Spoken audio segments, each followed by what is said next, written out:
Bismillahirrahmanirrahim. Assalamualaikum warahmatullahi wabarakatuh. Perkenalkan, nama saya Irwan Akbar Ali dengan nomor induk 2019 43448 dari kelas H, mata kuliah Bank dan Lembaga Keuangan lainnya dari Universitas Muhammadiyah Yogyakarta. Kali ini saya akan menjelaskan tentang pegadaian. Langsung saja, pengertian pegadaian. Pegadaian merupakan salah satu bentuk lembaga keuangan yang bukan bank di Indonesia yang mempunyai berbagai kegiatan untuk dapat membiayai kebutuhan masyarakat, baik itu bersifat produktif maupun konsumtif, dengan menggunakan hukum gadai. Pegadaian juga merupakan salah satu dari perusahaan BUMN atau Badan Usaha Milik Negara Indonesia yang bergerak dalam bidang penyaluran kredit untuk masyarakat berdasarkan hukum gadai. Pegadaian ini pertama kali berdiri di daerah Sukabumi pada tahun 1901 dan sampai sekarang masih berdiri. Fungsi pegadaian.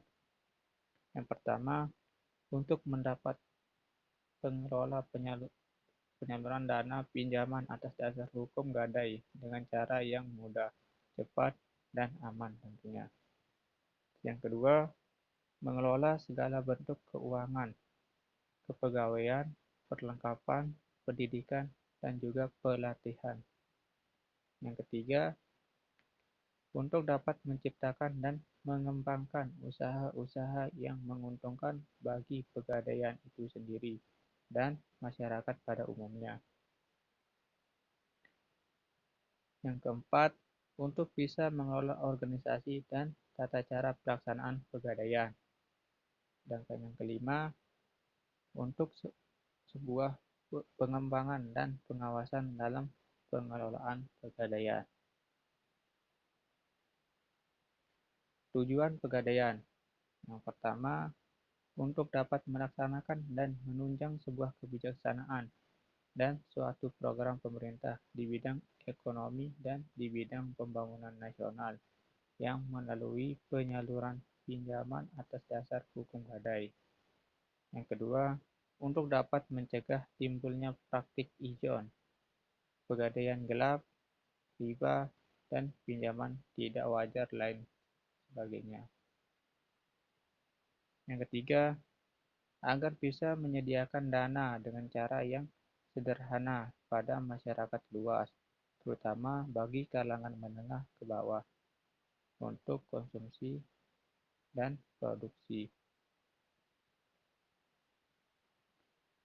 Manfaat pegadaian ada dua, yaitu manfaat pegadaian bagi lembaga pegadaian dan manfaat pegadaian bagi nasabah. Manfaat pegadaian bagi lembaga pegadaian. Yang pertama, penghasilan yang bersumber dari sewa modal yang dibayarkan oleh peminjam dana. Yang kedua, penghasilan yang bersumber dari ongkos yang dibayarkan oleh nasabah. Yang ketiga, memenuhi misi pegadaian sebagai salah satu badan usaha milik negara untuk dapat memberikan bantuan kepada masyarakat yang memerlukan dana dengan prosedur dan cara yang relatif sederhana. Yang keempat, laba dari pegadaian yang dapat digunakan untuk dana pembangunan sebesar 55%, cadangan umum 20%, cadangan tujuan 5%, dan dana sosial sebesar 20%. Yang kedua tadi yaitu manfaat pegadaian bagi nasabah pegadaian. Yang pertama, nasabah dengan sangat cepat menerima dana segar dari lembaga pegadaian berdasarkan berbagai prosedur yang relatif lebih mudah dan sederhana. Yang kedua, nasabah yang akan mendapatkan penaksiran nilai suatu barang abstrak atau secara profesional.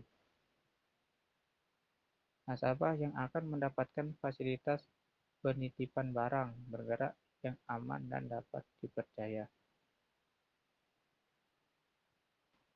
Peran pegadaian dan fasilitas yang disediakan oleh pegadaian. Yang pertama itu peran pegadaian dulu. Peran pegadaian untuk mencegah sebuah praktik ijon, adanya pegadaian gelap, serta pinjaman yang tidak wajar. Yang kedua, berperan dalam suatu pelaksanaan serta menunjang pelaksanaan sistem pembangunan nasional. Umumnya penyaluran dana pembiayaan atau pinjaman dengan dasar hukum gadai. Yang C. Penggunaan gadai bebas bunga terhadap gadai syariah. Mempunyai beberapa efek sebuah jaringan pengaman sosial sebab masyarakat yang membutuhkan dana mendesak dan tidak lagi dijerat dengan pinjaman pembiayaan bebas bunga. Terus yang kedua itu adalah fasilitas yang disediakan oleh pegadaian. Yang A. Untuk melayani suatu jasa penitipan dari barang yang digadaikan. Yang B. Memberikan sebuah pinjaman setelah diserahkannya jaminan. Yang C. Untuk dapat melayani jasa penaksiran barang jaminan. Jenis-jenis pegadaian. Yang pertama itu pegadaian konvensional. Dan yang kedua pegadaian syariah. Pegadaian konvensional merupakan salah satu lembaga pemerintah yang memberikan uang pinjaman kepada para nasabah atas dasar hukum gadai. Sedangkan pegadaian syariah ialah salah satu lembaga keuangan atau juga divisi dari form pegadaian dengan memberikan sebuah pinjaman kepada nasabah sesuai dengan prinsip-prinsip syariah Islam. Kekurangan dan kelebihan pegadaian konvensional. Yang pertama, kekurangan pegadaian konvensional. A. Menggunakan sebuah sistem bunga. B. Tarif jasa simpen relatif yang lebih besar. C. Biaya administrasi yang jauh lebih besar dibandingkan dengan pegadaian syariah. Yang D. Sisa uang dari beberapa hasil pelelangan barang diambil oleh lembaga pegadaian tersebut. Yang E. Pegadaian konvensional ini masih menggunakan sistem pencatatan secara manual. Adapun kelebihan dari pegadaian konvensional.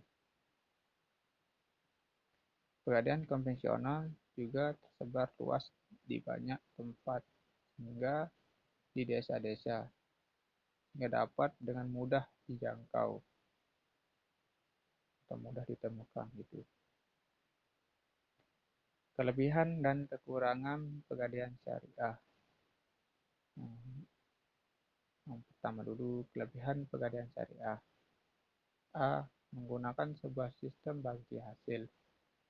B. Menggunakan sebuah sistem gadai syariah dengan prinsip-prinsip syariah. Yang C. Tarif jasa simpanan yang lebih sedikit, yaitu 0,8% per 10 hari dari taksiran. Yang D. Biaya administrasi yang lebih kecil, yaitu sebesar 0,27% dari uang pinjaman. Adapun kekurangan dari pegadaian syariah, yaitu kekurangan yang dapat dimiliki oleh pegadaian syariah yaitu masih menggunakan sistem pendapatan secara manual. Dari kelebihan dan kekurangan dari pegadaian syariah dan konvensional tadi, ternyata pegadaian konvensional lebih banyak kekurangannya daripada pegadaian syariah. Tapi jelas pasti ada kelebihannya masing-masing. Adapun prinsip dari pegadaian syariah. Yang pertama itu mudharabah, yakni suatu pembiayaan yang berdasarkan prinsip penyertaan modal. Yang kedua, musyarakah, ialah suatu prinsip jual beli barang dengan memperoleh keuntungan. Yang ketiga, ijarah, adalah sebuah pembiayaan barang modal berdasarkan prinsip sewa murni tanpa pilihan. Yang keempat, ijarah waktinu, yakni beberapa pilihan pemindahan kepemilikan atas dasar barang yang disewa dari para pihak bank oleh pihak lain. Mungkin cuman itu yang bisa saya sampaikan atau jelaskan, kurang lebihnya mohon maaf. Wabillahi taufiq wal hidayah. Assalamualaikum warahmatullahi wabarakatuh.